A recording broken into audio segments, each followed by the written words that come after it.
요한복음 1장 1절입니다. 태초에 말씀이 계시니라.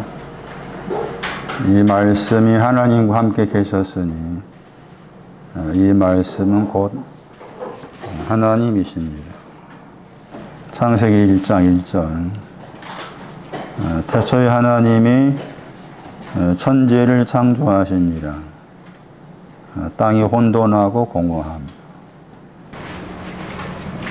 지금 아까 10장을 하다가 지금 빙빙 돌고 있습니다.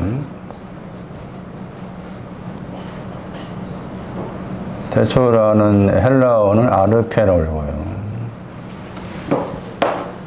히브리어는 레시트라 합니다. 다르게 번역하면 시작, 최초, 처음. 영어 번역은 대부분이 이제 비기닝 썼습니다.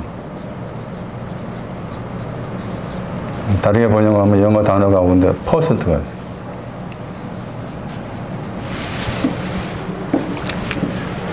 창세기 1장 1절에 태초의 단어에는 머리라는 뜻이 있어요.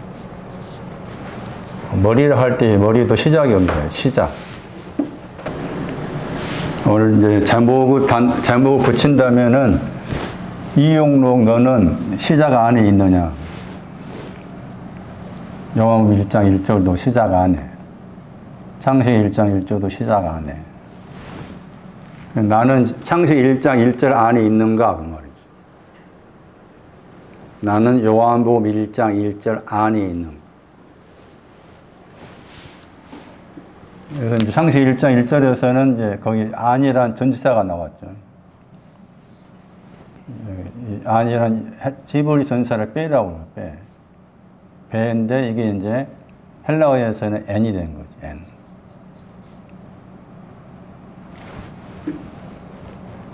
그러니까 창세기 1장 1절에 시작 안.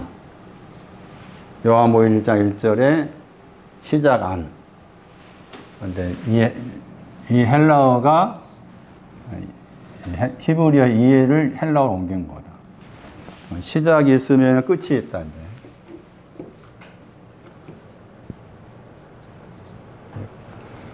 끝을 텔로스라고 그러죠. 계시록 3장 21장 가면은 나는 시작이고 끝이다. 그 말도 중요합니다. 계시록 3장 14절, 계시록 21장 6절, 계시록 22장 13절에 왜 저분이 말씀하시기를 나는 시작이다, 나는 끝이다 말씀하셨는지. 신약 성경 말씀 안에서 시작 안에 있는 사람이 나옵니다. 그 사람들을 본받아야 돼요. 그냥 막연하게 나는 저기 코미디언 조혜련인가 그 사람 그렇게 했던가. 자기는 창세기 1장 1절 다 믿는다고 하면.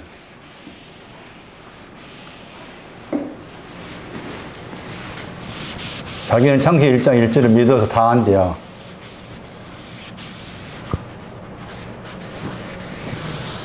도둑놈이지.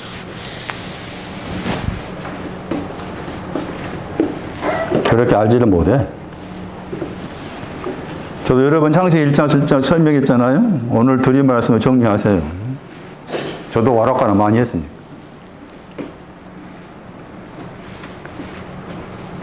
그래서 이제 요한복음 다시 1장 1절.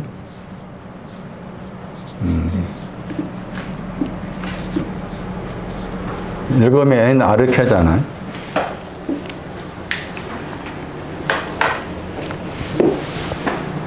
그 아르케 앞에, 아르케라는 그 시작 앞에 이게 전치사예요, 전치사. 안이란 전치사. 찾아보니까 이렇게 4번 나와. N 아르케라는 표현이. 그러니까 이제 다른 4번 나오는데 지금 요한복음 1장 1절하고 2절에 나왔잖아요. 엔아르케가. 1장 2절도 엔아르케잖아요? 그 나머지 두 번이 나올 거 아니에요? 그 나머지 두 번 가서 찾아보는 거예요. 나머지 두 번 가가지고 시작 안에 있는 사람이 있는가를 찾는 것이지. 그래서 나머지 두 군데 가서 찾아보면 거기에서 시작 안에 있는 시작 안이라는 그 신앙과 관계된 사람들이 누구냐를 알 수가 있는 거예요. 그래야만이 나는 시작 안에 있다 할 수 있는 거야. 그래 막연하게 나는 창세기 1장 1절 믿는다라고 그렇게 지가 우기는 거지. 응? 그 우긴 놈 많잖아. 그렇게 막무가내로.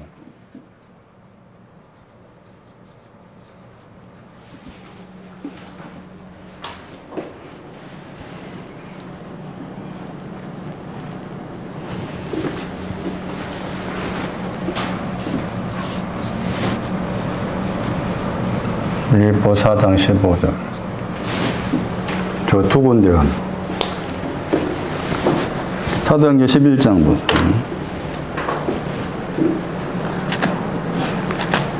먼저 지금 말하고 있는 거 시작 안에 있는 사람을 소개하고 있는 겁니다.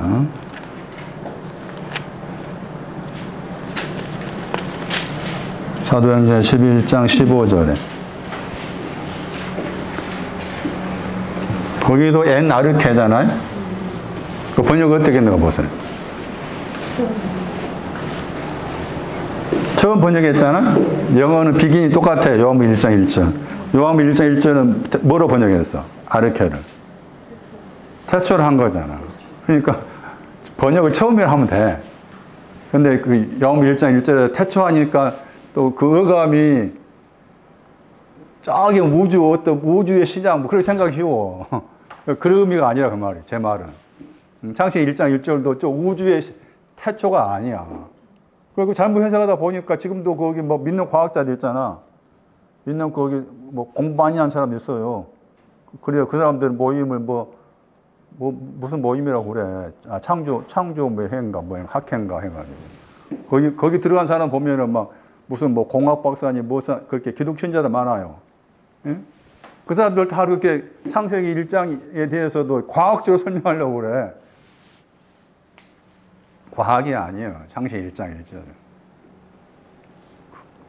처음이라고 했잖아. 처음 아니라고 했잖아. 거기 누가 나와? 우리라고 했죠? 이 우리가 처음 안 있는 사람이지. 그렇잖아? 거기서 이제 거기 말씀의 배경이 지금 고넬료 과정과 관계해서 나온 말씀인데 여기서 우리가 베드로를 포함한 제자들이야. 에? 베드로를 포함한 제자들이 자기들이 아르케 안에 있었다는 거야. 아르케 안에. 그 다음에 거기서 중요한 게 시작 안에 있었다고 했잖아요. 그런데 거기 무슨 말씀 나와요? 시작 안에 있는 여기에 성령이 내려오신 거야. 임하다가 위로 떨어진단 말이에요. 그러니까 시작 안에 있어야 성령, 이제 우리식도 표현한다면 성령이 오시는 거지. 시작 안에. 예? 시작 안에 있지 않으면 성령 오시지 않아. 임하였다고 했잖아, 번역을. 그게 위에 더하기 떨어지다 합성어예요. 에피피프토. 그러니까 시작 안에, 베드로도 시작 안에 있었고 다른 제자도 시작 안에 있었는데 시작 안에 있는 우리 위에 성령이 떨어졌다 이거지. 예? 우리 위에 시작 안에 있는 우리 위에 성령이 떨어진 것처럼 고넬료로 포함한 베드로 나의 말씀을 듣기 위해서 모인 그 사람들에게도 그렇게 성령 위에서 떨어졌다 이 표현을 쓴 거지. 자, 그럼 여기 중요한 게 먼저는 시작 안에 있어야 성령 받는 거야. 성령 받는 것은 내가 시작 안에 있지 않고 성령 받는다는 것은 틀린 거지. 그것은 분명히. 그렇다면 이제 범위를 생각해야 돼. 말씀은 그 시작이라는 범위가 어디까지를 말하냐 그 말이지. 다시 말하면 성령이 정권사 위에 떨어진다고 했을 때 정권사가 시작 안이라고 했을 시작 안에 있는데 그 시작 안이란 그 범위가 어디까지를 가리키는가 생각해야 한다 그 말이에요. 어디까지를 시작 안이라느냐. 그 시작 안에 있는 사람에게 성령이 오신다는 거예요. 그러니까 시작 안에 있지 아니하면은 성령이 오실 리가 없어. 이해되시죠? 근데 저쪽에서는 막 처음 온 사람도 예? 계속 또 기도만 가가지고 성령 받자 막 하잖아. 안 되는 거죠. 저도 우리도 몰랐을 때는 막 그렇게 했지만은 그게 안 돼. 아니라 그 말이에요. 이 말이 구조 중요하죠. 시작 안에 있는 사람 누구냐? 베드로요. 제자들이다. 그러면 그 베드로라든 다른 제자를 생각했을 때, 그러면 나는 베드로인가? 라고 접근을 해서 적용을 시킨다면, 그거 애매하잖아, 그게. 에? 그래서 이 군위로 가야 돼. 4번 나온다고 했지, 아르케가.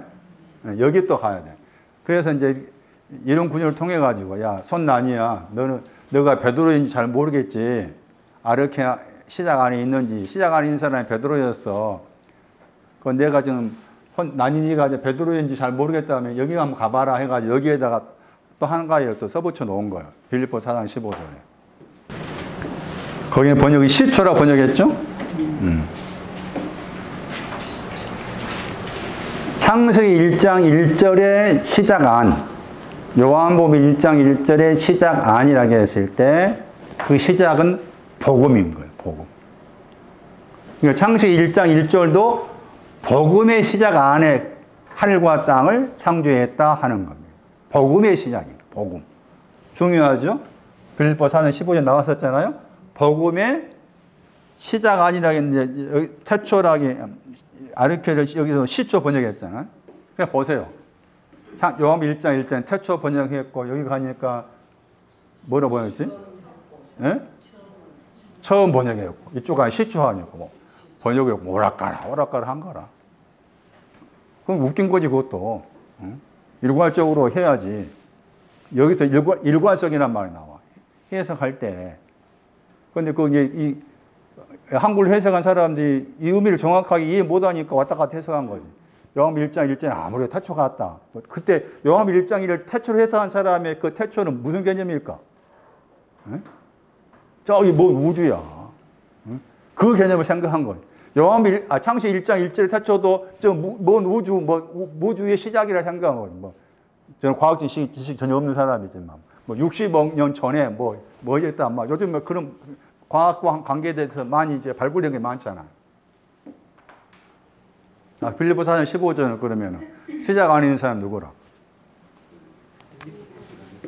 창세기 1장 1절의 시작은 무슨 시작? 복음의 시작입니다. 그러니까 모든 시작은 복음인 거예요. 복음. 요한복음 1장 1절의 시작도 복음의 시작. 창세기 1장 1절도 복음의 시작. 누구한테 한 말입니까? 빌립보 4장 15절에 누구에게 말했어요? 빌립보 사람들한테 말했죠. 그럼 시작 안 있는 사람 누구예요? 빌립보 사람입니다. 빌립보 사람이 시작 안에 있는 거죠. 그럼 빌립보 사람이나 여기 사도행전 11장 15절에 베드로 포함한 제자들이나 시작 안에 있는 거 같은 거죠? 같은 거예요. 똑같이 복음의 시작 안에 있는 사람. 복음의 시작 안에. 그래 말씀드렸던 것처럼 참 우리 자신들이 베드로의 신앙의 자취를 내가 따라가고 있다라고 당당히 말할 수 있는 사람이 거의 없지. 그렇게 말하고 있는 사람은 그 도둑놈이죠. 도둑놈. 여기 가야 되는 거예요. 그 말은 곧 내가 빌립보 사람이 돼야 돼. 내가 빌립보 사람이 돼야만이 시작 안에 있음을 알 수가 있어. 그럼 빌립보 사람은 어떤 사람?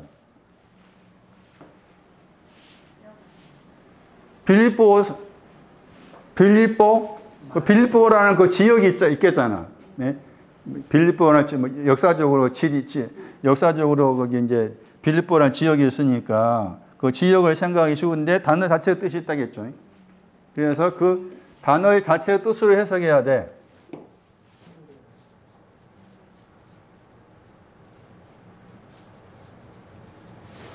얘는 친구라는 말은 필로스고 필로스는 동사가 필레오로 키스하다. 말입니다, 말.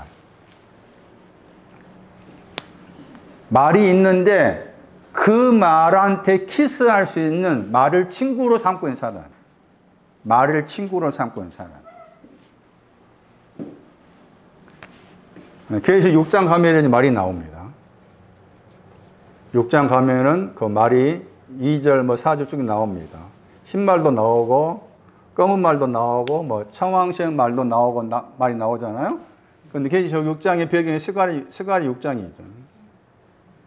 스가랴 6장 2절, 3절 말씀에 가면은, 홍마, 흑마,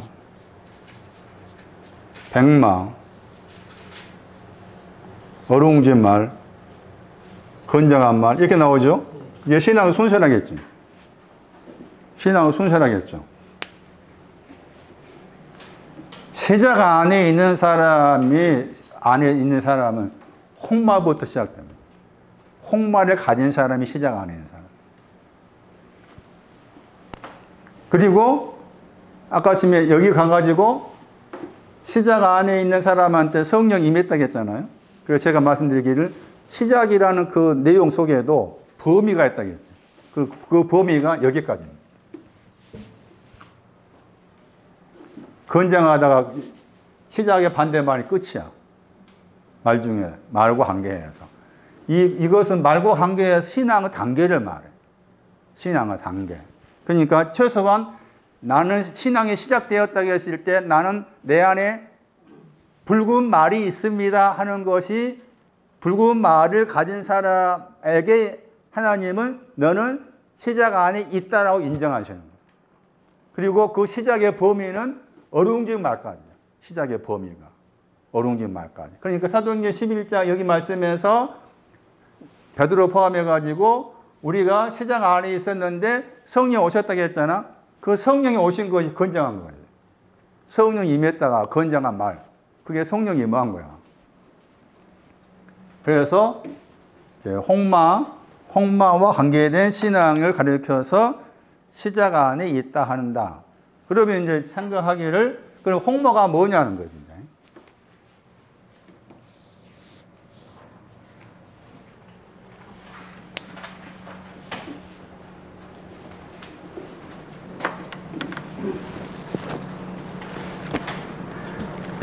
마태 16장 2절 3절에 붓다 하는 단어가 나옵니다. 그런데 2절에 붉은 것은 그냥 붓다고 마태 16장 3절에 붉은 것은 흐리고 붓는 거죠. 흐리고 붓죠. 그러니까 흐린 것이 없는 것은 그냥 붉은 것이고 같은 붉음인데 흐리고 붉다고 나와 있죠. 차이가 있는 거잖아요. 그랬을 때 이 붓다한 단어입니다. 이게 홍마입니다. 홍마. 그러니까 홍마의 신앙은 마태 16장 2절인 거죠. 홍마의 신앙은. 마태 16장 2절. 그게 홍마의 신앙이에요. 그럼 마태 16장 2절로 홍마의 신앙이 오려면은 마태 16장 3절에 의하면 뭐가 있어야 돼? 저녁이 오기 전에 아침이 먼저잖아. 아침이 온 다음에 저녁이 간다고 했잖아요. 그러니까 하늘이 흐려야 되지. 하늘이 흐려져야 되잖아. 하늘이 흐려진 다음에 홍마가 된 거지.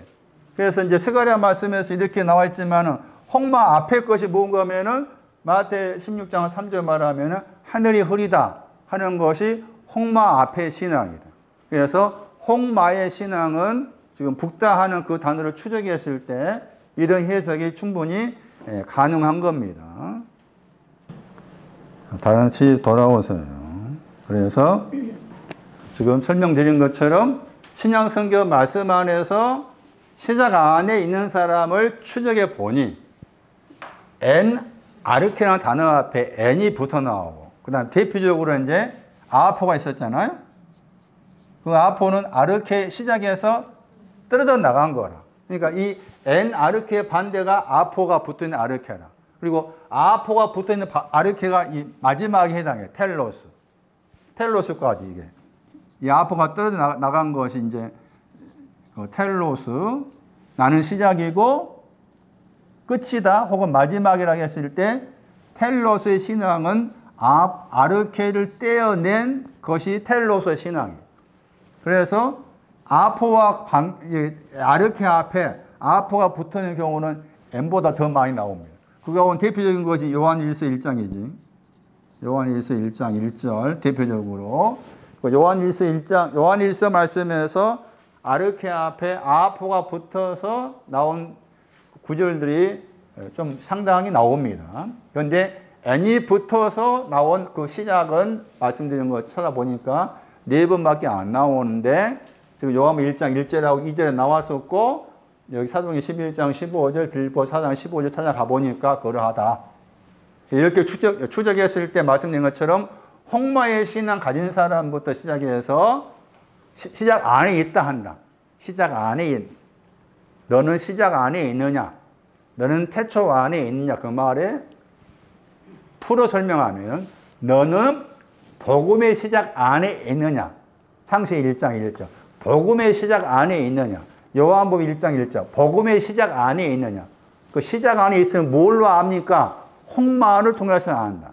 홍마를 통해서. 그 홍마가 뭡니까? 하늘이 붉은 것. 그 하늘이 붉으려면 그 전에 어떤 일이 있어야 됩니까? 하늘이 흐려야 돼. 하늘이 슬픈 기색을 띠어야 돼. 그것을 지나서 하늘이 이제 붓게 되어서 저녁이 되어서 슬픈 기색을 띤 하늘은 팔아라고 했는데 팔지 못했어. 팔았어. 팔아가지고 사도행전 5장 2절 말씀에 종기라는 값을 얻었어. 그것이 홍마의 신앙인 거예요. 그럼 홍마의 신앙이 왔잖아? 그럼 또 흙이 와야 돼. 흙을 정리한 거의 백이지. 그런데 백이 있어도 또 어룽져. 불순물이 많이 끼어 있는 거야. 이렇게 우박을 맞아가지고 막 이게 불순물이 끼어 있어. 그 과정 거쳐서 마지막에 이제 아마츠, 강하고 담대하라 할 때 그 담대함. 그러면 부자 청년이 16장 2절 반대로 부자 청년 제가 이제 슬픈 기세를 띄었다 했을 때 시작이 안 왔다는 거예요. 시작이 시작했다는 거예요. 그 말이지. 근데 부자 청년도 이렇게 처음 인자는 프로포하면서 네? 처음 인자가 와서 대명에 대해서 스킬에서 가르쳤잖아요.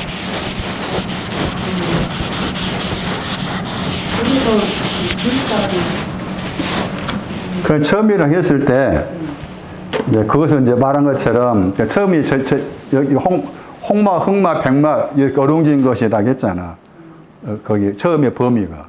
그러면 그 부자 청년 방금 설명한 내용 다 무슨 말을 하고 있어서 무슨 말 모르겠네. 그랬을 때 부자 청년 여기 왔다 할지라도 이게 있다 그 말이겠지. 그러니까 지금 말한 것처럼 부자 청년의 위치를 슬픈 기색을 띄었다면 홍마가 오지 않는 거잖아. 홍마가 오지 않았잖아요. 그렇지. 그 슬픈 기색을 띈다는 그 단어가 설명한다면 그렇게 봐야 돼. 슬픈 기색을 띄었다는 그 단어 가지고 생각한다면 아직 시작 안에 오지 않는 거잖아. 그런데 또 다른 구절을 봐야 돼. 다른 구절을 보면서 시작 안에 들어있는 거야. 그래서 이 시작이라는 범위가 슬픈 기색을 띄기 이렇게 해석하면은 슬픈 기색을 띈 것은 여기 시작 안에 안 들어와 있잖아요. 그런데 창세기 1장 1절에 해석하면은 그래서 이 슬픈 기색을 띈 게 굉장히 중요해요. 그게 시작 안에 있다는 증거거든. 시작 안에. 그래서 창세기 1장 1절을 설명할 때 왜 이제 신약으로 홍마로 따지면은 이게 시작 안에 안 들어와 있는데 창세기 1장 1절에 해석하면은 슬픈 기색을 띠는 것이 시작 안에 있는 곳을 해석할 수 있어. 그래서 이제 그렇게 해석한다면은 홍마 전에 슬픈 기색을 띈다 이것까지 다 포함해야겠지. 시작 의미를 이해되시겠어요? 그걸 방금 이제 그 설명하셨기 때문에 그러면 창세기 1장 1절 말씀에서 이제 시작 안에 있다고 했을 때 태초 저를 갑자기 질문하면 내가 헷갈려. 제발 다음부터 하지 마.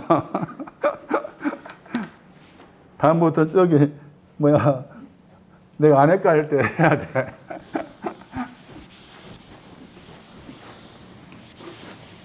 창세기 1장 1절 말씀에서 시작 안이라고 했을 때 시작 안에 있는 거 보세요. 시작 안에 있는 거. 뭐가 시작 안에 있는 거예요. 창세기 1장 1절에. 그러니까 창조하다 하는 것도 시작 안에 있는 거죠. 창세기 1장 1절에 창조했다는 것이 시작 안에 있는 거죠. 그리고 창조하다 내용이 하늘과 땅이잖아요. 하늘과 땅을 창조했는데 그게 시작 안에 있는 거죠. 자, 이게 중요한 겁니다.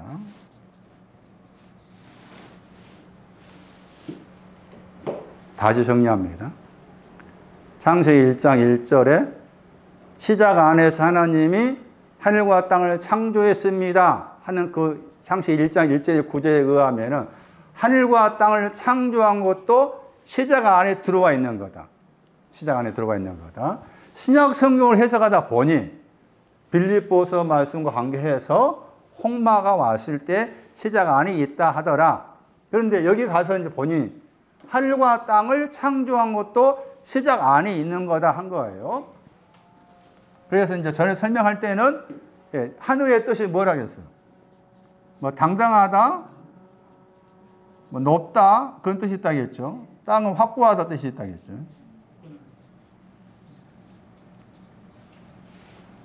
그 시작 안에 있는 하늘과 땅,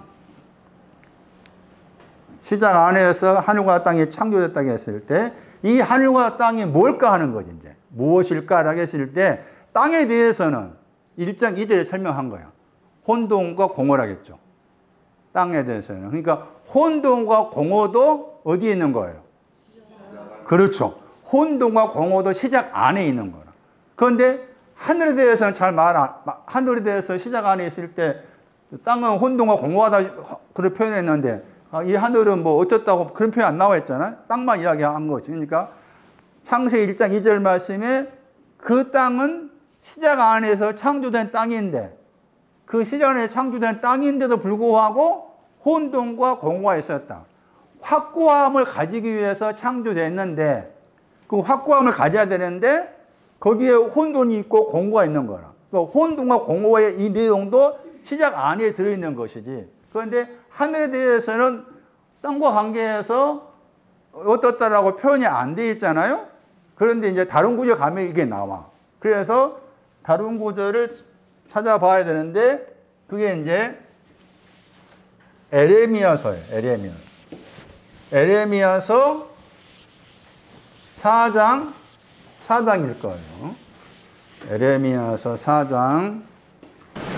나니가 슬픈 글씨를 띈다고 해서 내가 마음이 아파가지고 이리저리 쳐다봐서 야, 그 슬픈 글씨를 띄는 것이 굉장한 축복이다 하는 걸 설명해 주고자 합니다, 지금. 슬픈 글씨를 띄는 얼마나 큰 축복인지 봐라. 에레미야 4장 23절 보세요. 그 23절 말씀이 땅 혼돈과 공허가 나오죠. 에레미야 4장 23절 굉장히 중요한 구절입니다. 혼돈과 공허의 그 두 단어를 다시 가져온 게 에레미야 4장 23절인 거예요. 땅은 혼돈과 공허하다겠죠. 자, 하늘이 나왔잖아요.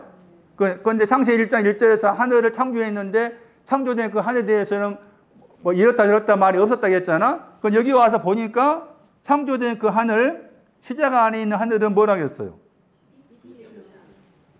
이 말이 중요해요. 창조된 시작 안에 있는 하늘은 뭐가 없다? 빛들이 없다. 복수형이에요. 빛들이 없었다 한 거예요. 자, 거기 말씀에 무슨 말이 나오는가 하면 내가 보았다 나와요. 내가 보다 했잖아요. 이 나는 이제 문맥상 아마 에레미야일 거예요. 에레미야가 보았다 하는 것인데 에레미야가 본 것이 땅이 혼돈하고 공허한 걸 보았단 말이죠. 그 다음에 하늘에 빛들이 없는 것을 보았다겠죠. 맞아요? 그러면 다시 이제 창세기 1장 1절에 가가지고 태초 안에서 하나님께서 하늘과 땅을 창조했습니다. 에레미야 4장으로 해석한다면 그 창조된 하늘과 땅은 창세기 1장 2절 말씀 연관을 지어가지고 혼돈과 공허합니다. 하늘에는 빛들이 없습니다. 그게 다 시작 안에 있는 것이지. 그런데 에레미야는 그것을 뭐 했다 하는가 하면 보았다 했잖아. 보았다 했죠? 보았다 하는 이 단어가 이사야 29장 18절 말씀에 소경이었는데, 소경이라면 보지 못해. 소경이라면. 그럼 보았다 단어 썼다 그 말은 에레미야가 소경이 아니다 그 말이지. 그럼 소경인 것을 지난번 말씀드릴 때 거기에 뭐가 나오는 수코티아, 수코토스가 있었어요. 히브리어로. 히브리어 헬러 옮기면 그거 되는 거야. 그래서 수코토스 흑암하고 어둠이 물려갔다. 흑암과 어둠을 가진 것이 소경이다. 그런데 소경이었는데 흑암과 어둠이 물려가니까 보게 된 거지. 이게 그래서 내가 보았단 말 그 말인 거예요. 에레미야 나도 처음에는 흑암과 어둠 가운데 소경이었는데 하나님께서 흑암과 어둠을 제거하셔가지고 두 가지 빛을 주셔서 내가 보게 되었다. 내가 보게 된 것으로서 창세기 1장 1절하고 2절을 보았다 그 말이에요. 그러면은 창세기 1장 1절하고 2절도 뭐 해야 되나 그 말이에요. 눈 뜬 사람이 볼 수 있다 그 말이에요. 눈 뜬 사람. 창세기 1장 1절 2절 말씀도 눈 뜬 사람이 볼 수가 있는 것이지 눈이 안 떠 있는 사람은 보고자 해도 못 봐. 못 보니까 자꾸 이제 과학적으로 설명하고 이렇게 뭐 여러 가지 것으로 설명이 한다는 이 말도 중요한 거. 내가 보았다는 말. 그런데 말씀드린 것처럼 하늘에 대해서는 뭐가 없다고 하면 하늘을 보았다고 했잖아요. 그러니까 보기 전에는 어둠인 것이죠. 소경인 것이죠. 소경. 그래서 빛들을 보았다고 했죠. 이 말이 중요하다. 빛들이 없다고 했잖아요. 하늘을 보니 빛들이 없다. 흑암과 어둠을 비추는 두 가지 빛이 없다고 말해요. 흑암과 어둠을 비추는 두 가지 빛들이 하늘에는 없다. 자, 여기서 이제 생각을 다시 모아야 돼. 그러면은 두 가지 빛이 없는 것을 가리켜서 뭘 하겠어? 당연히 소경이지, 그것은. 당연한 거 하지 마. 두 가지 빛들을 보지 못해서 두 가지 빛 가운데 어둠을 물러가게 하신 빛이 아직 오지 않았어? 그게 수코티아잖아? 어둠이 있는 거 수코티아지. 그 어둠을 정리한 거 첫 번째 빛. 흑암을 없애는 것이 큰 빛이었잖아요? 그런데 둘 다 빛이 없는 거야. 그 둘 다 빛이 없는 상태가 마태복음 16장 3절인 거지. 하늘이 흐렸다야. 그래서 창세기 1장 1절의 하늘은 마태복음 16장 3절로 봐야 한다는 거. 이해되세요? 네, 마태복음 16장 3절. 하늘이 뭐 했다? 저는 그 마태복음 16장 그 말씀 보고 진짜 놀랐어요. 뭐에 놀랐는가 하면은, 야, 하늘을 이렇게 풀어놨다는 거예요. 제가 이 앞서 말씀했잖아요. 하늘을 흐렸다고 했을 때 흐리다 그 나라가 딱 두 번이나 나오는데 슬픈 기색을 띄었다. 예? 그 청년을 가리켜서 하늘을 한 거잖아. 청년을 가리켜서 하늘을 한 거잖아. 예? 그래서 그렇게 해석했을 때 시작 안에 슬픈 기색을 띈 곳 어디에 있다? 시작 안에 있다는 거야. 그러면은 나는 시작이라고 했잖아? 나는 시작이 뭐라고 했어? 시작이 분명하다면 다 해주겠다 그 말이지. 예? 그걸 어떻게 해야 돼? 그걸 신뢰하는 거야 이게. 그렇게 신뢰하는 것이 믿는 거야 이제. 예? 그러니까 분명해. 슬픈 기색을 띠고 있다가 내 안에 확고하다면은 이제 하나님께서 나를 마지막을 향해 가게 하기 위해서 이제 홍마, 흑마, 백마, 어룽진 말, 예? 저기 건장한 말로 가게 하기 위해서 이렇게 하나님께서 하실 거다. 이걸 다 가지고 있는 게 나는 시작이다, 나는 끝이다 하신 거지. 예? 그러니까 슬픈 기색을 띄었다는 거 얼마나 중요하냐 그 말이야. 손나니 알겠냐? 예. 슬픈 기색을 띈다 그 마음 자세가 얼마나 중요하냐. 너는 시작 안에 들어왔어 그 말이야. 너는 하늘이야 그 말이잖아. 너는 하늘이란 거야 하늘. 예? 저리 막 우주선 쏘고 뭐 저기 우주선 타고 가가지고 다리인가 어디 가면은 여행 갔다 오면은 뭐 5박 7일인가 여행 갔다 오면은 뭐 5억인가 주잖아. 어? 5억 10억 줘야 돼. 갈 필요 없어. 손나니 근거가 없지만 내가 하늘에 뭐하러 가? 에? 그러니까 마태복음 16장 3절 말씀에서 하늘이 흐리다. 하늘에 슬픈 기색을 띄었다. 마가 10장에서 우리가 흔히 알고 있는 부자 청년은 하늘이었다. 하늘이었는 슬픈 기색을 띄었다. 슬픈 기색을 띤 그것도 시작 안에 있는 거다. 그 시작 안에 들어오게 하셨으니까 이제 홍마로 가게 하실 것이고 마지막에서 이렇게 하나 하나님께서 그렇게 하실 거다. 하실 것을 기대하는 것이 소망인 거죠. 그 바라보는 거죠. 의지하는 거고. 그런데 밑에 보세요. 에레미야 4장 거기 28절에 그 땅은 뭐 한다고 했어요? 슬퍼하다. 하늘은 또 뭐 한다고 했어요? 그 이제 에레미야 4장 28절 말씀이 하늘은 위에 있는 하늘이잖아요. 네. 위에 있는 하늘은 흑암하다고 했잖아요. 이 표현들 보세요. 땅이 슬퍼하다. 땅이 어떻게 슬퍼해? 하늘이 어떻게 흑암해? 다 이게 슬퍼하다, 흑암하다 하는 용어들이 사람한테 사용해서 믿는 사람한테. 그래서 이 하늘과 땅이라는 공간의 개념을 여러분의 의식 속에서 허물어야 한다는 거야. 곧 내가 하늘이 돼야 돼. 그래서 뭐 우리나라에서 자생적으로 생긴 그 종교도 할 수 없겠지만 동화학 설명 들어봐요. 동화? 예? 동화학의 사상이 임내천인가 걔잖아. 예? 사람이 하늘이다 한 거잖아. 그 당시 그런 캐치프레이즈를 나는 사람이 하늘이라는 캐치프레이즈를 걸었을 때 그 당시 사회가 너비가 있는 그 사회잖아. 예? 그런 사회에서 너비인 내가 하늘이구나. 엄청난 파괴력이지, 그게. 그래서 거기에 이제 몰려든 거야, 뭐. 전봉주니까 그 사람도 같은 국가에 속한 사람, 뭐, 최재호 씨인가, 뭐, 그 사람 등등 해가지고. 응? 얼마나 큰 파괴력이냐. 너가 하늘이다. 응? 사람이 하늘이라는 개념 자체가. 완전히 지주와 너비의 관계를 깨버리는 그 사상이잖아. 그럼 내가 지금 너비의 관계에서 힘든 삶을 살고 있었을 때, 백정의 삶을 살고 있었을 때, 그 말을 들었을 때, 얼마나 큰 파괴력이었어. 그냥 달려드는 거지. 그런데 보세요. 우리는 그런 말 들을 때, 내 안에 파괴력이 있어야 돼. 슬픈 기색을 띤 하늘이다. 하늘이나 그 용어 개념 완전히 시간과 공간이 아닌 믿는 사람과 관계에서 해석했다는 마태복음 16장 3절하고 2절 말씀이 얼마나 큰 내용이냐 그 말이에요.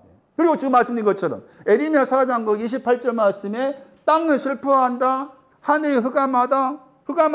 시편 42편 9절. 시편 43편 2절인가 말씀에 거기에서는 번역을 이 흑암한 단어가 또 슬퍼할 뜻이 있어. 슬퍼하다. 슬프게 다닙니까? 그런 표현들. 그러니까 여기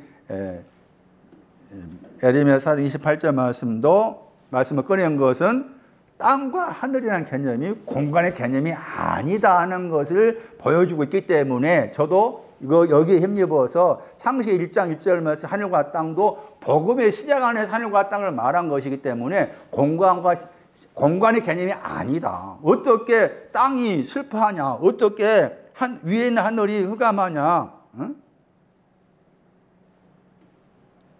흑암하다고 했을 때 단어가 거기 이 앞선 들어도 호색과 다른 단어잖아. 근데 내용은 같아. 내용은 흑암과야. 이 단어가 흑암과. 그래서 위에 하늘이 한 거지. 위에 하늘이 했잖아. 위에 하늘이란 말이 그러니까 빛 가운데서 큰 빛이 없는 것이지. 큰 빛이 없는. 다시 정리합니다. 이제. 시작 안에 있다는 것을 신약 성경 말씀으로 가보니 빌립보 사람이 나왔었고 빌립보라는 단어에서 친구 말이다. 말과 관계에서 처음 등장한 말이 홍마야. 홍마, 흑마, 백마, 어룽진 말, 건장한 말. 홍마가 오기 전 마태복음 16장 3절이다. 하늘이 흐렸다. 하늘이 슬픈 기색을 띠더라. 그 하늘이 창세기 1장 1절의 하늘이다.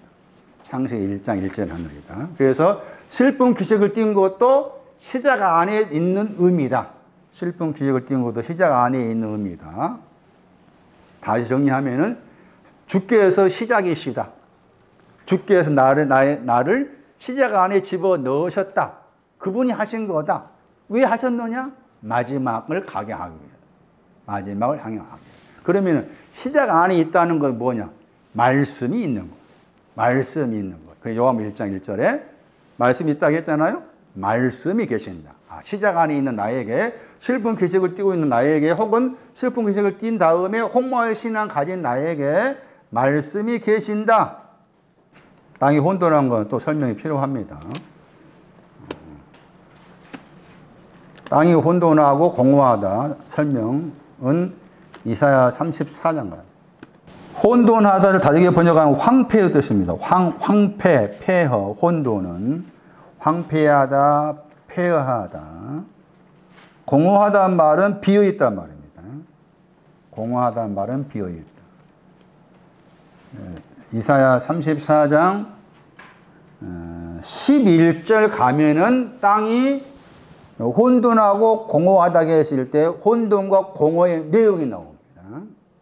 그러니까 혼돈과 공허가 있어도 시작 안에 있는 거다.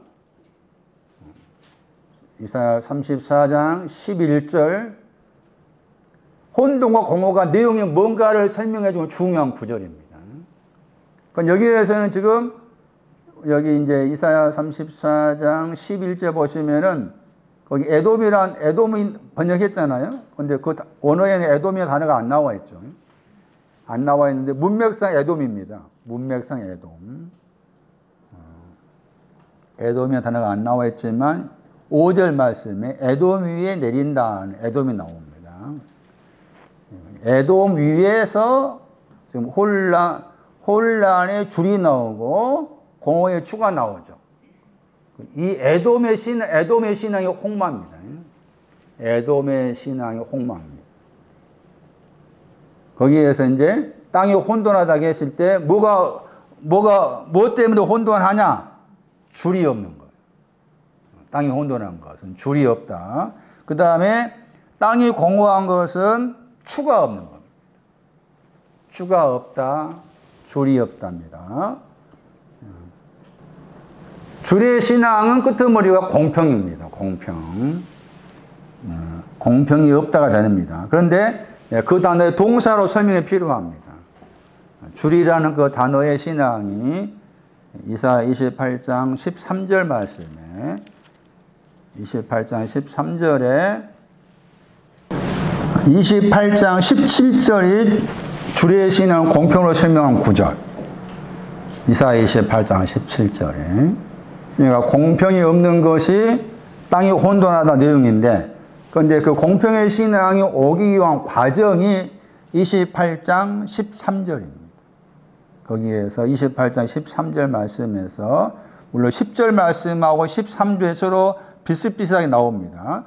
28장 11절과 13절 말씀에서 번역을 교훈 번역했죠. 줄로 번역하고 교훈 번역됩니다. 영어 번역은 나인 그랬잖아. 나인, 그러니까 줄. 그런데 이같이 교훈 번역하기도 합니다. 그래서 28장 11절 교훈, 10절, 28장 13절 교훈. 이 교훈의 끄트머리가 28장 17절 말씀에 공평이라고 했죠. 그러면 이제 이 땅이 이제 혼돈하다 한 것은 28장 13절 말씀에 줄이라는 교훈이 없다고 말했죠. 줄이라는 교훈이 없는 거지. 이해되세요? 어려울지 모르겠습니다. 다시 창세기 1장 2절 말씀. 땅이 혼돈하다고 했을 때 혼돈한 것이 뭡니까? 28장 10절, 13절을 해석하면 교훈이 없습니다. 교훈이 없습니다. 28장 17절로 해석하면 공평이 없습니다 하는 것이고, 다시 28장 13절 말씀에서 교훈이 없는 것이 혼돈이다 그 말이에요. 그러면 교훈이 없다는 것이 뭐냐? 걸렸다, 잡히게 됐다가 모른다고.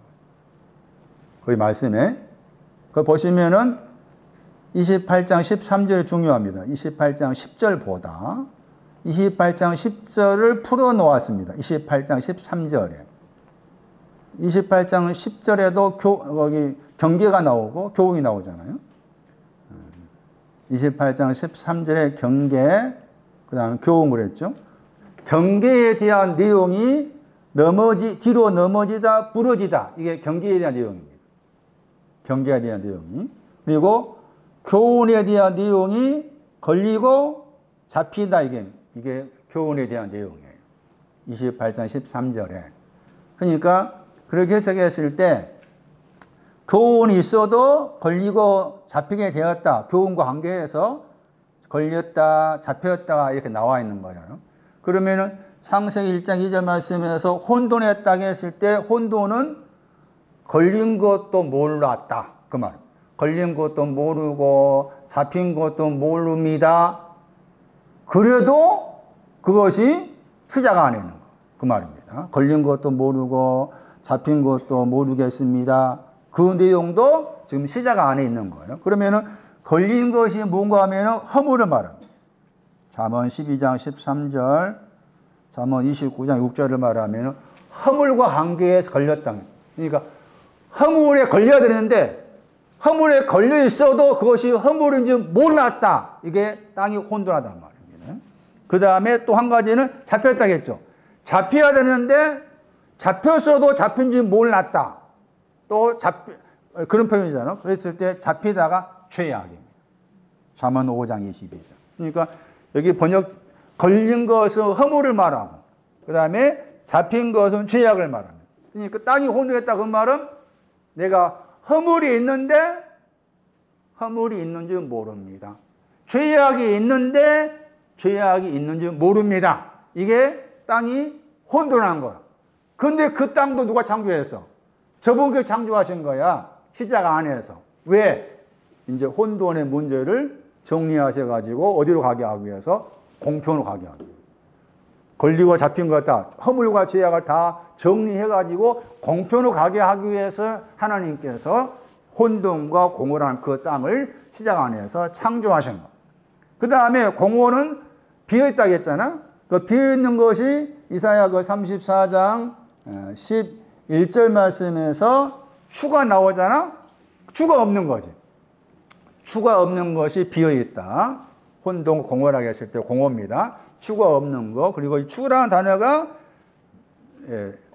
거기 헬라어로 에벤이고 복수입니다. 에벤. 이 번역할 때 돌로 번역합니다. 이 에벤이라는 단어가 돌.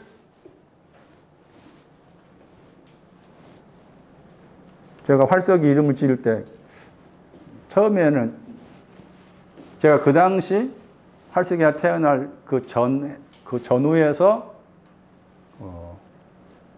손영원 목사라고 아시는 거 모르겠지만 순천에 있었던 분이신데 그분을 그런 나름대로 마음에 좀 존경한 마음이 있었어요. 근데 그분의 호가 활석이가 기였어요.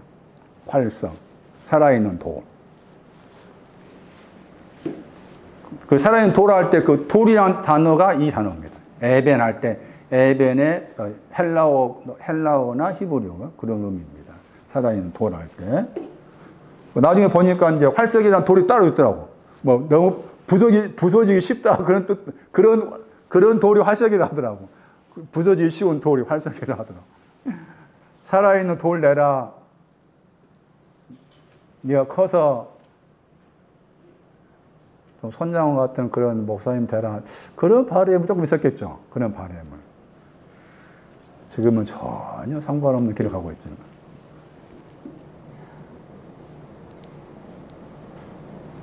의를 말합니다. 레위기 19장 36절입니다. 저 돌이나 단어에 신앙이 의를 말한 나와 있습니다. 그러니까 땅이 공허하다 그 말은 의가 없다 그 말. 의가 없는데 창조했다. 시작 안에서. 그래서 이제 다시 정리하면 우리가 의를 쭉 많이 들어왔지만 의를 듣고 있지만 나의 안에 의가 있는지 모르겠다. 모르겠다 그 정도면 안 되겠지만 거기 좀 더 나아가지고 의가 없어서 너무 힘들다. 예를 들면 만약에 그런 마음이 난다면은 그것도 시작 안에 있는. 아까 하늘 말했잖아. 슬픈 기색을 띈 것도 시작 안에 있는 것이고 땅으로 말한다면 공허하고 혼돈하다 했잖아. 혼돈하고 공허하다 했잖아. 공허 의가 없다 했어요. 줄이고 뭔 말은 왼쪽, 오른쪽이란 말 있잖아. 왼쪽에 있는 오른쪽에 있는 도대체 의가 뭔지 모르겠다. 의가 뭔지 모르겠다. 그 정도 약해. 그 더 나아가지고 그것도 힘들어야 돼. 마음고생이 있어야 돼. 제 생각에는. 마음고생이 있을 만큼 그 의에 대해서 일종의 뭐 집착 아닌 집착이 있다면은 그것은 내 안에 내가 지금 시작 안에 있는 증거라 그 말이에요. 이해되세요? 그 땅이 공허하고 혼돈하다고 했을 때, 공허하다고 했을 때, 그 공허함이 비어있다 뜻이다 했잖아? 의가 비어있는 거, 의가 비어있는 그 자체가 얼마나 힘든 거예요. 의가 없으면 안 되는데. 왼쪽에 있는 의가 필요한데. 그랬을 때, 의가 없다라는 생각이 든다면 그 의에 대해서 씨름을 해봐라 그 말이고. 씨름하면서 내가 의 때문에, 의가 없는 것 때문에 마음이 힘들다 하는 그런 이제 나름의 어떤 뭐 느낌이 있을 거 아니에요. 추적하다 보면은. 그럴 때, 이것도, 이러니까 이 비어있는 공허함도 시작 안에 있구나. 그래서 시작 안에 있다는 의미를 이렇게 확대해가지고 땅에 대해서는 혼돈과 공허를 말하고 하늘에 대해서는 빛들이 없는 것 말했고 마태의 16장 말씀에서는 슬픈 기적을 띠는 거 그게 다 시작 안에 있는 거. 시작 안에 있는 거.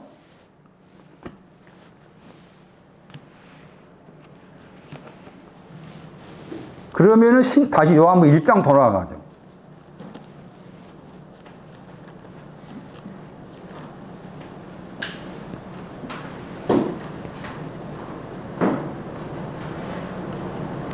시작 안에 있었습니다. 태초 안에 있었습니다. 요한복음 1장에서는 시작 안에 있는 것을 어떻게 설명했을까가 중요한 거예요. 지금 다른 이제 바울 서신을 참고했고 창세기 1장을 참고해서 말씀을 드렸죠. 엽기에서 봐야 되네. 태초라는 저 내용이 시작이라는 용어가 복음의 시작과 관계된다 했을 때 엽기서가 중요하다겠죠.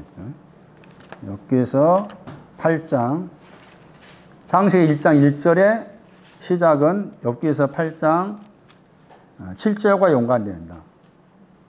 너의 시작. 여백의 한 말입니다. 그 빌닷이라는 사람이 1절에 수아 사람 빌닷이 나오잖아요. 수아 사람 빌닷이라는 사람이 여백의 한 말입니다. 너가 엽이에요. 엽 너의 시작 그런 말이에요. 시작이 나오죠. 레시트 이게 창세기 1장 1절에 그 태초라는 단어 같은 단어니까. 그런데 시작한 이 구절도 내가 시작 안에 있는가를 알 수 있는 구절입니다. 그러니까 여러 성경 구절에서 그렇죠. 여러 성경 구절에서 시작 안에 있는 신앙을 가진 사람들이 어떠한 사람인가 하는 것을 여러 가지 색깔로 표현하고 있는 거예요. 그러니까 그 표현된 이런 내용 가운데 여러분의 그 마음과 이렇게 관계되어 있는 걸 찾는 일이 중요한 거죠. 응? 그 흘려보내지 말고 빌립보 사람이 모른다면 다시 마태 16장 3절 가봐야 되고 창세기 1장 2절 가봐야죠. 혼돈과 공허로 가봐야 되잖아. 그거 잘 모르겠다. 응? 할 수 있는 거잖아. 그러면 다 욥기 8장 가봐야지. 그러니까 여러 말씀의 내용 가운데 숨겨놓은 것이지. 이런 내용들 다 시작과 연관된 내용이다. 그러니까 시작이 중요한 거잖아. 시작이 없으면 끝이 없지. 그리고 시작의 출발도 저분이 하셨고 끝도 저분께서 하신 부분이니까 나의 안에 복음의 시작이 있다 그 말은 굉장히 중요한 신앙의 사건이다 하는 것인데 그 시작의 의미를 여러 성경 구절에서 표현했기 때문에 그런 구절을 가지고 와서 나는 지금 내가 공허를 알게 되었다. 예를 들면 나는 혼돈을 알게 되었다. 나는 슬픈 기색을 띄었다. 알았다. 그런 내용들을 알았다면은 난 시작 안에 있구나 되는 거고 그래도 잘 모르겠다 하면은 다시 욥기 8장 가가지고 여기 말씀에서 말한 것처럼 이런 내용을 통해서 너가 지금 시작 안에 있다 하는 것을 보여주고 있는 말씀이잖아. 그래서 거기에서 시작은 미약한 거지. 미약함을 가진 것이 시작 안에 있는 거예요. 미약함을 가진 게 시작 안에 있습니다. 미약하다는 단어가 동사로 3번 나옵니다. 욥기서 14장 21절 어디까지는 미약하다는 걸 보세요. 여기에서 14장 21절에. 거기에 정기하다 단어가 나옵니다. 그 정기하다의 반대 개념으로서 비천하다가 나오죠. 비천하다 단어. 저게 미약하다. 비천함이 시작인 겁니다. 그럼 정기가 뭐가 되는 겁니까? 그렇지. 신화의 끝이죠. 정기라 번역했잖아? 부모를 공경하라. 같은 단어죠. 카바드. 부모 공경은 중요한 거지. 영적인 부모 공경하는 거. 그래서 정기하다의 반대 개념으로서 비천을 사용했다.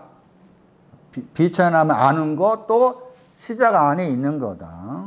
스가랴 13장도 마찬가지. 스가랴 13장. 작은 자들 7절에 스가랴 13장 7절 말씀. 목자를 치면은 양이 흩어진다. 목자를 치면 양이 흩어진다는 것이 이제 마태복음 26장 31절 말씀에서 이 스가랴 13장 7절을 인용했어요. 거기에서 이제 흩어진 양이 적은 자들, 작은 자들 그랬죠? 작은 자들. 스가랴 13장 7절의 작은 자들. 여기에서 말씀은 비천한 자들, 정기함이 없는 비천한 자들입니다. 그 사람들에게 주님의 손이 들이우다가 방향을 바꾸다. 슈브. 구원을 주기 위해서입니다. 표현이. 구원을 주기 위해서 방향을 바꾸다. 그래서 비천함을 아는 것도 시작의 의미다. 미가서 보실래요? 미가서 1장 13절 보세요. 시작 안에 있다.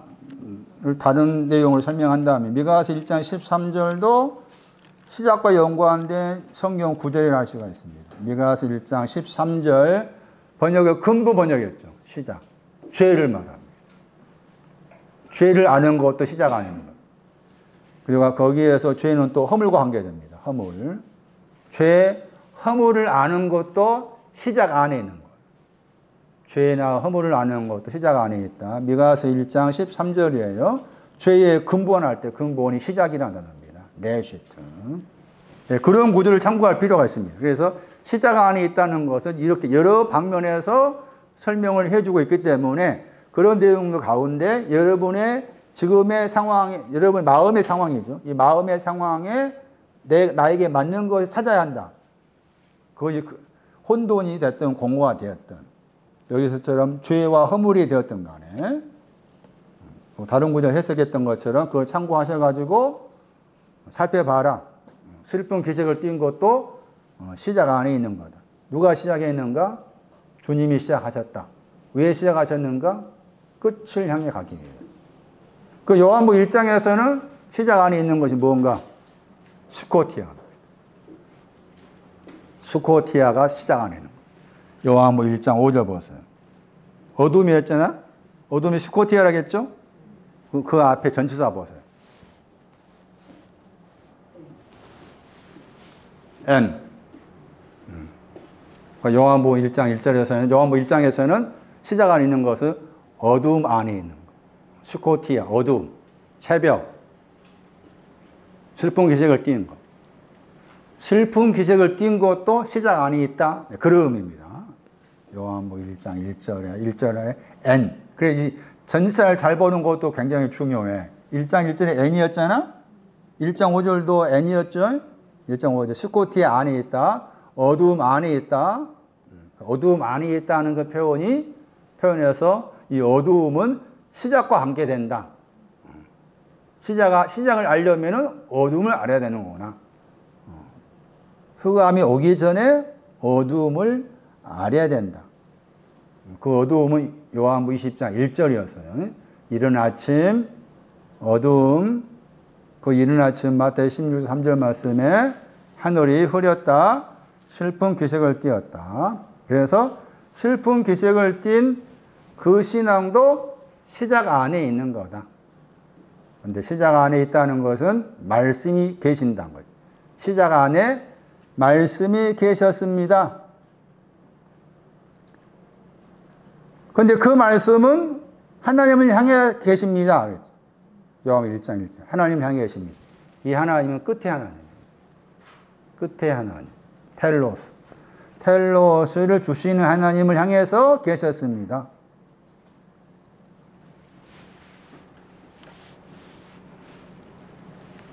하나님을 향하여.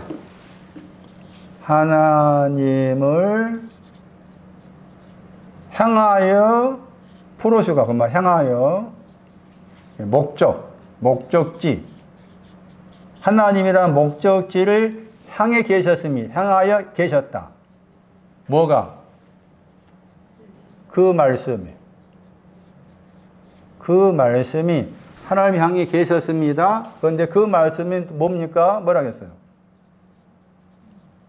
네? 그 말씀이 뭐라 했어요?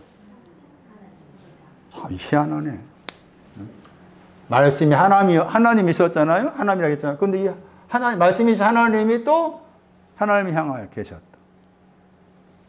말씀이신 하나님이 하나님 향해 계셨다. 근데 여기서 이제 하나님은 말씀드린 것처럼 시작과 엔아르케와 관계에서 이 말씀하고 엔아르케가 그 말씀이잖아요. 그리고 이건 향하여가 아니 목적지니까 그래서 이 하나님은 마지막을 주신 하나님인 거지. 그래서 이 하나님을 향한다 했을 때 이것 하나의 이제 영어 같으면 뭐 수고에 해당이 돼요. 수고. 그래서 이 하나님을 향한다는 표현이 지금 요한복음 1장에서 이게 1장 1절 이제 나왔잖아. 그럼 이것은 이제 요한이 쓴 요한 1서 썼고 요한 1, 2, 3서 요한계시록 썼기 때문에 그 요한 1, 2, 3서나 요한계시록 가서 찾아야 돼. 이 하나님 향한다는 그 용어를 찾아봐야 돼. 그래야만이 하나님을 향한다는 것이 어떤 내용인지를 알 수가 있는 거야. 어떤 내용인지. 성경 그렇게 해석해 가는 거야. 그런데 그렇게 해석하지 않고 이렇게 해석하지 않고 말씀이 하나님 향해 계십니다. 그 말씀은 하나님이십니다. 너무 간단하게 설명할 수가 없어.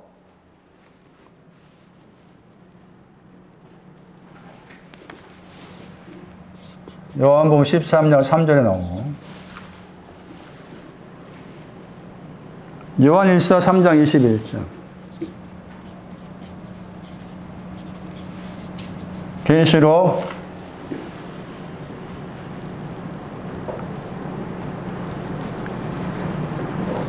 12장 5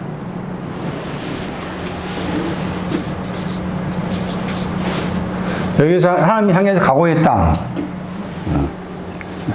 요한일서 3장 21절 하나님이 향한다는 말이 무슨 말이냐. 마지막과 관계는 하나님 향한다는 그 뜻인데 저 용어가 이제 요한일서 3장 21절에 하나님이 향한다 나와 있죠? 요한일서 3장 21절 하나님이 향하다. 프로스 톤 세원 했잖아. 하나님이 향한다. 하나님 향하고 뭐예요? 담대함을 가지기 위해서. 담대함이 나오죠? 그 말씀이 하나님을 향해 계신다 그 말은 담대함을 주기 위해서. 담대함이 무엇이냐? 담대함이 뭐예요?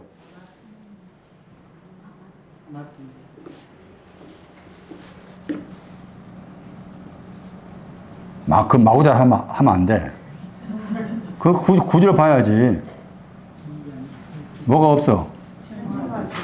책망할 것이 없는 건 담대함이야.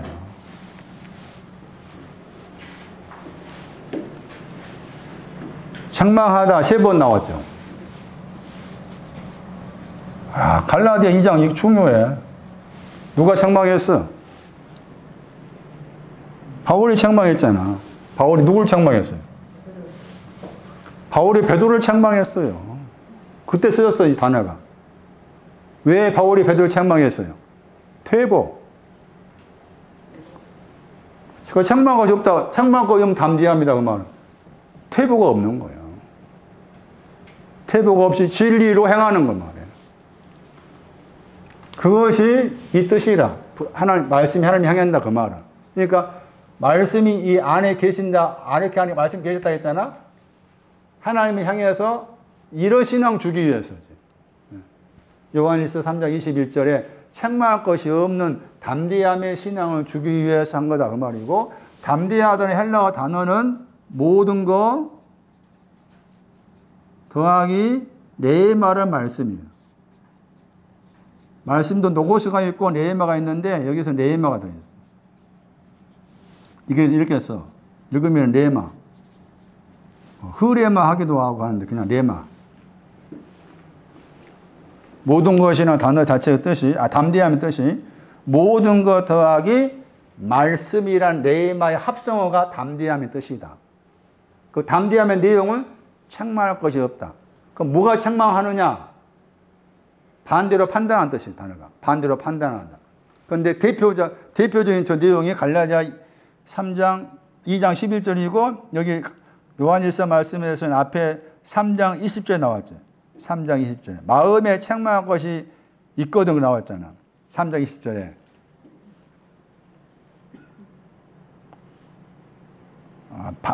반대로, 판단한다가 아니라 반대 더하기 알다.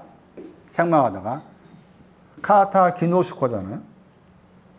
그래서 책망하다 하는 갈라디아 2장 21절 생각해야 돼.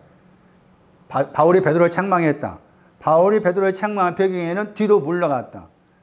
뒤로 물러가지 않는 신앙이 끄트머리야. 신앙의 끄트머리. 히브리 10장 뒷쪽에 나와. 퇴보하지 않는 것이 신앙의 끄트머리다. 그러니까 신앙의 마지막과 관계된 표현인 거지. 이게. 담대하다, 책망할 것이 없다. 그게 하나님을 향한다 하는 거예요. 하나님을 향한다 말 이게 목적지야. 하나님 관계된 목적. 이 하나님께서 책망할 것이 없는 담대함을 가지게 하기 위해서 그것이 하나님이 향한다는 것인데, 그런데 왜 여기에서 말씀을 하나님이라 하셨느냐 했을 때 이 하나님하고 이 하나님 어떻게 다르냐 그 말이에요. 여기 하나님이 향한다는 하는 그 하나님하고 여기 있는 하나님은 어떻게 달라. 그래서 이제 그냥 해석하기 좋아하는 사람, 말씀이 예수님이시다, 예수님이 하나님이시다 이렇게 마구잡이 해석하겠잖아요. 정확히 해야 돼. 여기는 관사가 없어. 관사가 있잖아요.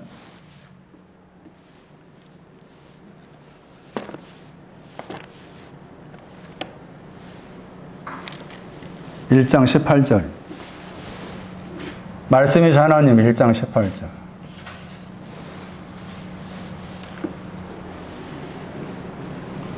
(1장 18절이) 시작 안에 계신 말씀이신 하나님. 어떤 하나님이세요? 그래서 1장 18절은 이제 예수님을 말한 거지. 예수 그리스도가 하나님이라 그 말인데. 그런데 하나님을 소개할 때 예수가 하나님이라 소개하시면서 아버지 품 안에 있다겠죠. 아버지 품 안에 있는 뭐라고 했어요? 독생자가 나옵니다. 독생자라고 했잖아요. 독생자만 나오죠. 독생자가 1장 14절에 또 나오죠. 1장 14절에 독생자. 영광이 두 번 나옵니다. 1장 14절. 독생자의 영광이 있고 또 그냥 영광이 있고, 영광이 두 가지다.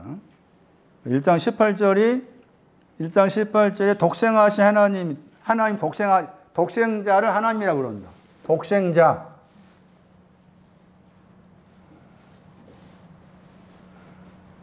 모노 드라마 들어보셨나? 헬라어에 모노가 나오잖아요. 독생자에 모노가 나와요. 모노 드라마 뭐예요? 1인극 그러잖아요. 혼자 한다. 모노가 그 말이에요. 홀로. 더하기 되다 뜻이다. 기노마. 홀로 되어 있습니다. 그 말이에요. 독생자. 단어 자체의 뜻풀이가. 여기서 이제 홀로란 말 중요해. 혼자 있다고 했을 때 혼자 있는 신앙이 나와. 혼자 있는 신앙 중요합니다. 마태복음 14장 23절. 참 과부 혼자 있습니다. 참 과부. 참 과부가 어떤 사람이에요? 문자적 과부가 아닙니다. 신앙적 과부인데. 김정 5장 5. 외롭다. 독생자이신 하나님 말씀이. 독생자가 가리키는 신앙적 의미가 뭐냐 했을 때 마태복음 14장 23절 보세요. 자, 이거 보고 맞춥시다. 마태복음 14장 23절.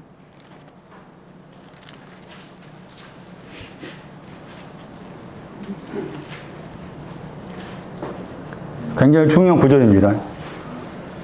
모노스 혹은 모논 이렇게 나옵니다. 그러니까 모노스나 모논이라는 단어를 번역할 때 혼자 번역하기도 하고 애롭다 번역하기도 하고 등등 번역되는데 혼자 있다, 애롭다 했을 때 혼자 있다 하는 표현이 그냥 우리식대로 생각하면 혼자 있다 말이 아니고 혼자 있는 게 뭐가 혼자 있는 거예요? 마태복음 14장 23절. 혼자 있는 게 뭐예요? 눈 크게 더 다시 봐봐. 혼자 있는 거. 최고원서 혼자 있는 게 뭐야? 저물다가 힌트야. 저물다가. 저무는 것이 혼자 있는 거야. 저무는 것이 뭐가 저물다 했어요? 그렇지. 날이 좋다야, 날이 좋다. 제가 나도 따로 저물다 하고 새벽과 관계된 구절들 따로 다음 주에 한번 더 풀어 설명할게요. 저문 신앙은 홀로 있다 의미가 저물었다. 저물었다. 저물었다. 저물었다의 신앙이 마태 16절 2절 말씀에 저물었을 때 날이 좋았다. 그래서 마태 16절 2절 3절을 오늘 우리의 현 상황에서 여러분한테 우리가 적용을 시킨다면은 저는 개인적으로 그 날씨에 좀 민감합니다. 이거 같이 이제 비급 시행 걸 제가 지하부터 해왔잖아. 완전히 저는 이게 비 새는 거에 대해 트라우마를 잘합니다. 저희 그 아파트도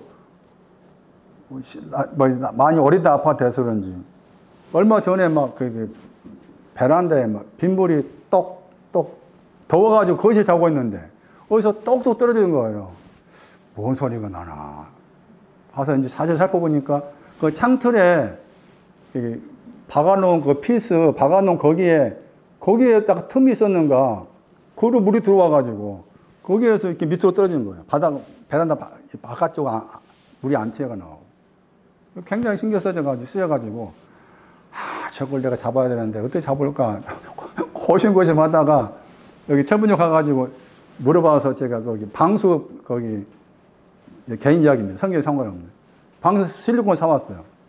사와가지고 그 창틀 바깥하고 안쪽을 바르려고. 근데 제가 별로 해봤어야지. 그래서 나름대로 머릿속에 보면서 생각하고 해가지고 가까운 그 대동 철무자 아는 아저씨 있거든. 그한테 물어보고 해가지고 이제 제가 한 3번에 걸쳐 했어요. 바깥에 나름대로 막 이렇게 바르고, 안도 바르고. 이번에 오늘 비 많이 왔잖아. 그래가지고 이제 저게 이제 물이 안 떨어질 텐데 노심초사하면서 봤어요. 선남이 물 떨어졌겠나 안 떨어졌겠나. 안 떨어졌어. 실리콘으로 쌌는데 떨어졌으면 더 실망할 텐데 그렇게도 하니까 안 떨어졌더라고. 이렇게 되는구나. 이해도 우리가 여기를 단단히 해서 안 오잖아. 여기 옥상 여기는. 그러니까 이해 잡으려면은 여기 로프를 타고 그 사람한테 로프 사다리차 올린 사람 와가지고 바깥에서 로프를 타든지 사다리차 해가 빌려가지고 바깥에 실리콘을 쌓아야 돼. 우리가 손이 안 닿으니까 못 해왔잖아, 우리는. 이거 잡으려면은 그렇게 할 수밖에 없는데 사다리차 빌리고 거기 하려면은 한 달짜리 빌린 쌀이 30만 원 알아보니까 거기에 뭐 두 사람 와가지고 하더라고. 그러면 일당이 뭐 한 30만 원, 300만 원 좀 최대한 100만 원 줘야 돼. 100만 원 줘야 이게 잡을 것 같아. 얘. 그렇지 않으면 비가 올 때마다 이렇게 할 수밖에 없는데 우선 이렇게 밖에 할 수밖에 없겠지.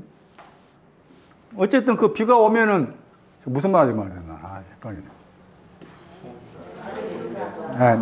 날이. 예. 그래 아침에 그래서 이제 날과 관계해서 날이 굳다, 날이 좋다, 날이 흐르다 하는 것을 여러분도 그 날과 관계해서 민감한 부분이 있다면은 마태 2절 3절로 신앙적으로 풀어라 그 말이지.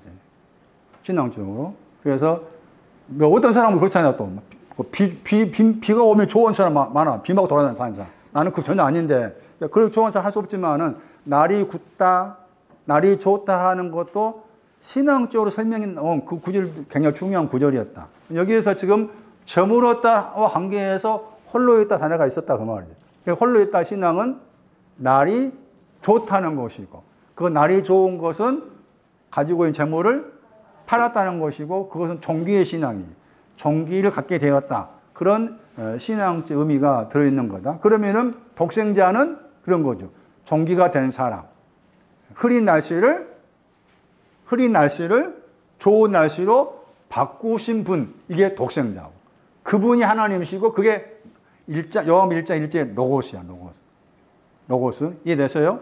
그러니까 로고스는 요한 1장 1절의 로고스는 흐린 날씨를 좋은 날씨로 바꾸신 말씀. 하나님은 독생자라 계실 때 독생자의 하나님의 뜻은 말씀드린 것처럼 늦은 저녁과 관계에서 사용되었기 때문에 거기서도 흐린 날씨를 좋은 날씨로 바꾼 것, 그것을 또 종기란 신앙으로 설명할 수가 있는 거다. 그 하나님이 여기를 향하여 마지막 주시는 담대함과 책망할 것인 하나님을 향해서 계신다. 내가 여기에서 이렇게 가게끔 해줄게. 일종의 무건의 약속인 거죠. 약속. 오늘 여기까지 하고 다음에 계속하겠습니다.